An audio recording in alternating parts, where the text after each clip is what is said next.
parents didn't invite me to Christmas party because of my selfish sister, but when I told how much money I spent on gifts, they changed their minds and invited me to New Year's. I'd saved for months and spent over $3,000 on gifts, carefully picking out something for everyone. My parents got a fancy new espresso machine they'd been eyeing. My sister and her husband got a weekend getaway package to a mountain resort, and I even threw in a custom set of golf clubs for my dad. Everything was wrapped, labeled, and neatly stacked in my small rented apartment. I had even marked the date on my calendar, December 24th, dinner at my parents' house, like every year. Then, out of nowhere, everything changed. On the morning of the 23rd, I woke up to a text message from my mom. It wasn't long or overly emotional, just a flat, gut-wrenching message that said, "Don't come to Christmas. We are disappointed in you." I must have read it a dozen times, trying to figure out what it meant. Disappointed? In what? I hadn't done anything. At least nothing I could think of. I called my mom right away, but she didn't answer. I tried my dad. Same thing. Then I texted my sister, but she just replied that she didn't want to get involved. I was completely blindsided. What could I have done to deserve this? I racked my brain for hours, replaying the last few months in my head, trying to figure out where I might have screwed up. But nothing stood out. In the evening I was angry. I'd wasted the whole day trying to figure it out, calling, texting, begging for some kind of explanation. It felt like yelling into a void. Finally I gave up. I ordered a greasy pizza, cracked open a cheap beer, and spent Christmas Eve alone in my apartment, staring at the pile of presents I'd carefully chosen for people who didn't even want me around. But then something snapped. I wasn't just angry, I was hurt. I didn't deserve this treatment, especially after all I'd done to make the holidays special. If they didn't want me there, fine. But I wasn't just going to sit there quietly and let them brush me off like that. The next day, I sent a single text message to the family group chat. It wasn't much, just a simple question. What should I do with the gifts? I spent over $3,000 on them. I wasn't expecting much of a response. But less than 5 minutes later my phone rang. It was my mom. I let the phone ring a few times before I picked it up. I wasn't in the mood for whatever excuse they were going to throw at me, but curiosity got the better of me. My mom's voice sounded overly cheerful, as if nothing had happened. She jumped right in, saying something about a misunderstanding and that they were just overwhelmed with planning. Then she dropped the bombshell. They wanted me to come over for New Year's instead. I didn't buy it. The whole thing felt forced, like they were trying to patch up the mess they'd made. Still, I played along. I told her I'd think about it and hung up. Later, my father called with the same fake enthusiasm. He went on about how they'd love for me to spend New Year's with them, and how it would be a fresh start for everyone. He didn't even mention Christmas or the fact that they had shut me out without explanation. I wasn't stupid. I knew they must have seen my text about the gifts and realized they'd overplayed their hand. But I didn't argue. If they wanted to pretend everything was fine, I could do the same for now. So I agreed. I told them I was coming for New Year's, and they acted like it was the best news they'd ever heard. But in the back of my mind, I was still angry. Whatever had happened, whatever they'd decided about me over Christmas, wasn't just going to disappear because they suddenly needed me around. Over the next few days, I debated whether I should go at all. Part of me wanted to tell them to shove it and keep the presents for myself. But I'd already spent the money, and I figured showing up would at least give me a chance to find out what the hell was going on. New Year's Eve arrived, and I packed the presents into my car. As I drove to my parents' house, I replayed everything in my head. The text, the silence, the sudden invitation, it all felt wrong. As I pulled into their driveway, I was determined to keep my guard up. The first thing I noticed was the car. A shiny new SUV parked in the driveway, practically glowing under the streetlights. I'd never seen it before, and it definitely wasn't my parents'. But I didn't think much of it. I grabbed the bags of presents and headed inside, bracing myself for whatever awkward reunion was in store. To my surprise, everyone acted as if nothing had happened. My mom hugged me at the door, my dad patted me on the back, and my sister and her husband greeted me like it was any other holiday. The tension I was expecting wasn't there, or at least they all pretended it wasn't. Dinner was fine, if a little stiff. We made small talk, caught up on the usual family stuff, and finally got around to the presents. I handed out everything I'd bought, and watched their faces light up as they unwrapped the expensive surprises. My parents loved the espresso machine, my sister and her husband loved the trip, and for a moment I almost forgot about the whole Christmas fiasco. But then, as we were cleaning up, I couldn't help but ask about the SUV. I mentioned it in passing, thinking they'd tell me it was something they bought or leased. But it wasn't. My sister grinned and said it was her Christmas present from my parents. And just like that, everything clicked. I stared at my sister, waiting for her to say she was joking. But she wasn't. She started to gush about how surprised she was when my parents gave her the keys, how much she loved the car, and how generous they were to get her something so amazing. I couldn't believe it. My parents had bought her a brand new SUV for Christmas, a gift worth tens of thousands of dollars, and I hadn't even been invited to the holiday. I looked over at my parents. They were silent, avoiding eye contact. That's when my sister, in her usual tone of clueless entitlement, dropped the bombshell. She said she had asked our parents not to invite me for Christmas because she didn't want me to feel bad about not getting a gift as big as hers. She even said it like she was doing me a favor. As if excluding me from the family celebration was somehow an act of kindness. I couldn't hold back anymore. I asked my parents if this was true, and they tried to play it off, saying they didn't want any drama or jealousy to ruin the holiday. My dad mumbled something about how they thought it was better this way, while my mom said they'd planned to make it up to me at New Year's. I was stunned. They hadn't even considered how it would make me feel to be left out like this. It wasn't the car, it was the fact that they were willing to sacrifice their relationship with me to avoid an imaginary confrontation.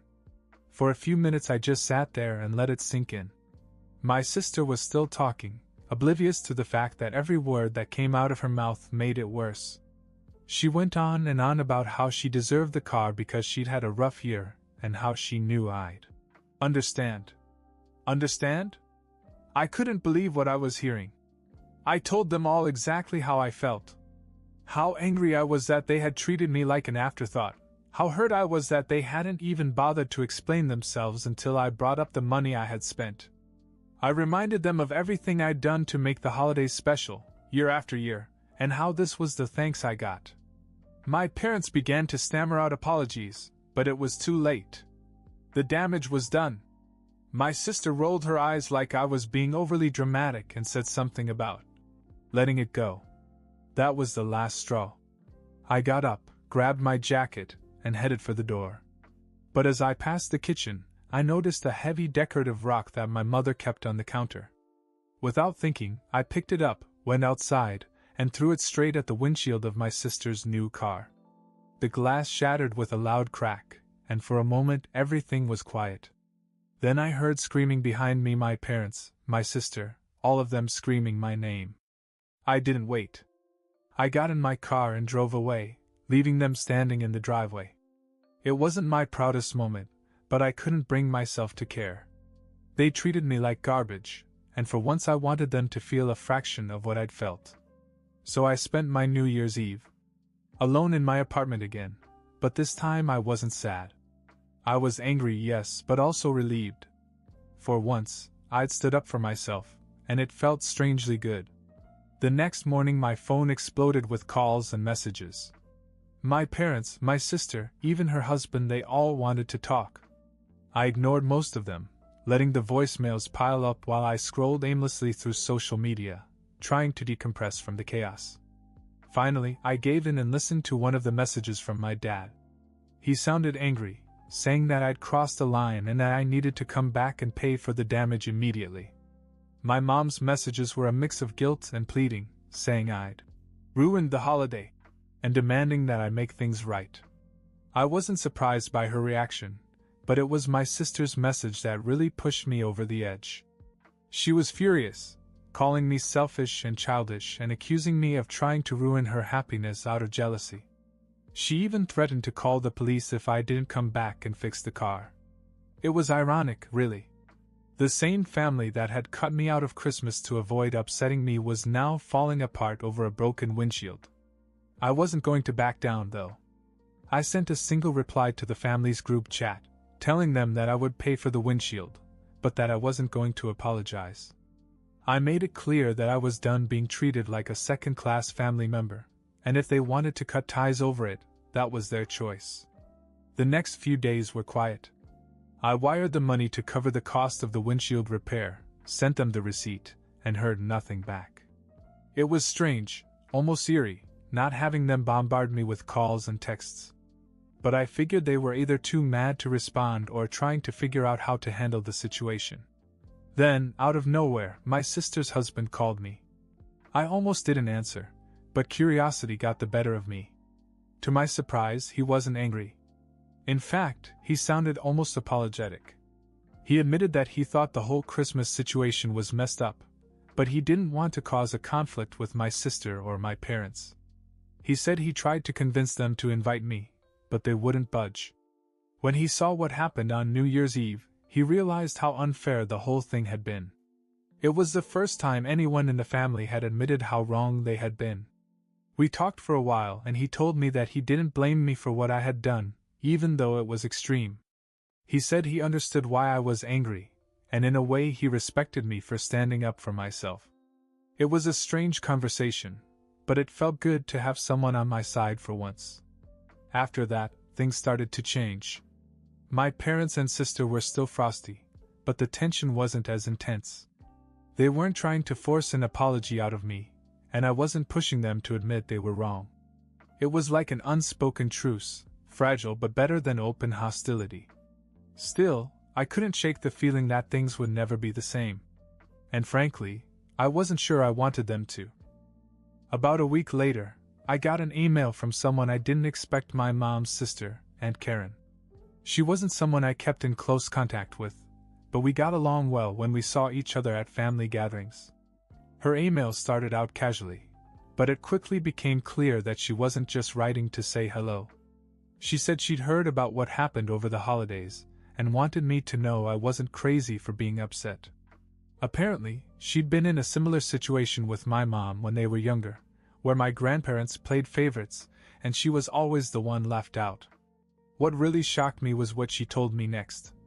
She said she'd found out about the SUV months before Christmas. My parents had been planning to buy it for my sister for a while, but there was more to it than that. Karen claimed that my sister had specifically asked for the car, saying that she deserved it after all the hard work she'd put into taking care of her family.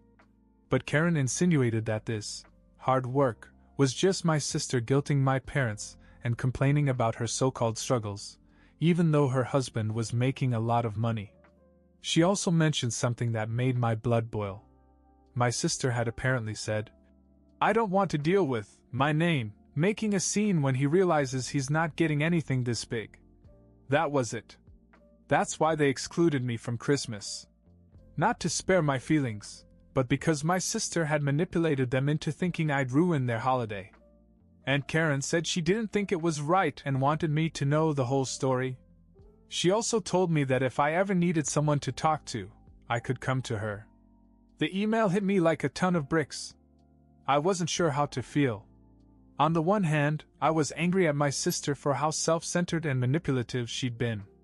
On the other hand, I felt vindicated, knowing that I wasn't imagining things or overreacting. I decided to call Aunt Karen, and we ended up talking for hours.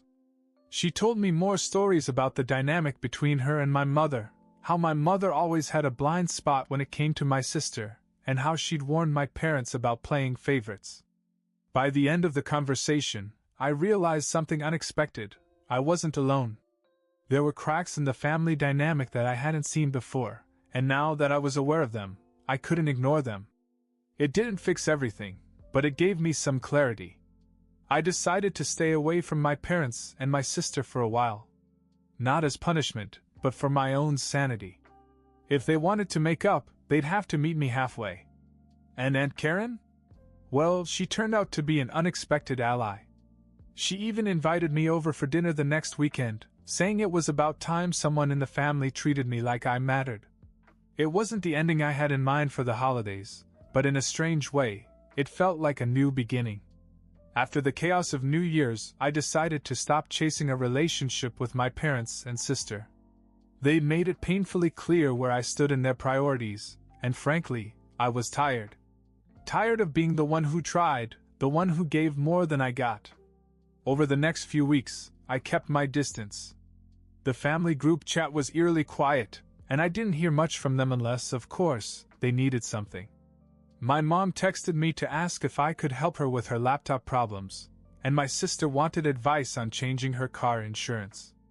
Each interaction felt transactional, like I was a service they expected to be available whenever it suited them. I began to see a pattern. They didn't want me involved in their lives unless they had something to gain from me. This realization hit me hard, but it also gave me a sense of clarity. I didn't owe them anything, not my time, not my energy, not my presence. In February, Aunt Karen called me out of the blue. We'd grown closer since her email, meeting regularly and talking more often. She'd become a surprisingly steady presence in my life, someone I could count on when everything else felt unstable. During the call, she casually mentioned that my dad had had a birthday party the week before. I froze. I hadn't even known that had happened. When I asked if I'd been invited, Karen hesitated before telling me the truth. My dad hadn't invited me. She said she asked him why, and his excuse was that he didn't think I wanted to come. He hadn't even tried to contact me. It stung to hear that, but I wasn't surprised. That was who they were: avoiding conflict, avoiding effort. It was easier for them to write me off than to face what they'd done. Karen, as usual, tried to cheer me up. She told me she had made it clear to my parents how unfair their behavior was, but I could tell she didn't expect it to change anything. She also said something that stayed with me. Sometimes family isn't worth the fight. I spent a lot of time thinking about this. I had always believed that family should be there for you no matter what, but my parents and my sister had shown me that wasn't always the case. Maybe Karen was right. Maybe I had to stop fighting for something that wasn't there. Over the next few months, I began to let go. I stopped checking on my parents, stopped trying to make plans with them. When they did reach out, I kept the conversations polite but distant. My sister barely wrote at all, which was honestly a relief. Instead, I put my energy into my own life. I started going to the gym regularly, something I'd always put off, and even joined a local hiking group. I made some new friends through work and started going out more. For the first time in years, I felt like I was living for myself instead of trying to live up to someone else's expectations. Karen became an even bigger part of my life. She regularly invited me over for dinner, and we started a little tradition of cooking together. She was full of stories about her youth, her career, and how she'd rebuilt her life after going through something similar with my mother.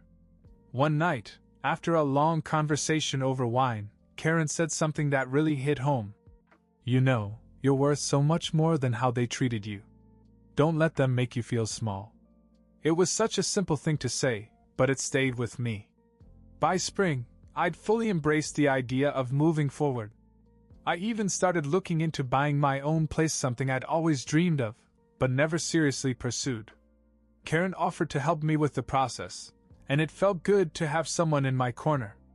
I still hear from my family occasionally, but it's always the same pattern. My mom or sister will text when they need something, and I'll respond with a quick reply or a polite no. My dad hasn't contacted me at all since his birthday. And you know what? I'm okay with that. I don't hate them. I don't even hold a grudge anymore. But I've accepted that they're never going to be the family that I want or need. And that's okay, because I'm finally learning to put myself first. Karen likes to joke that I've adopted them as my real family. And in a way, she's right. She's shown me what it means to be supported, to be valued, to be loved unconditionally. Looking back, I don't regret standing up for myself that night. It wasn't the most mature way to handle things, but it was the wake-up call I needed to start living my life differently. Now I'm building something better, something that doesn't rely on people who see me as an afterthought. I feel free for the first time in a long time.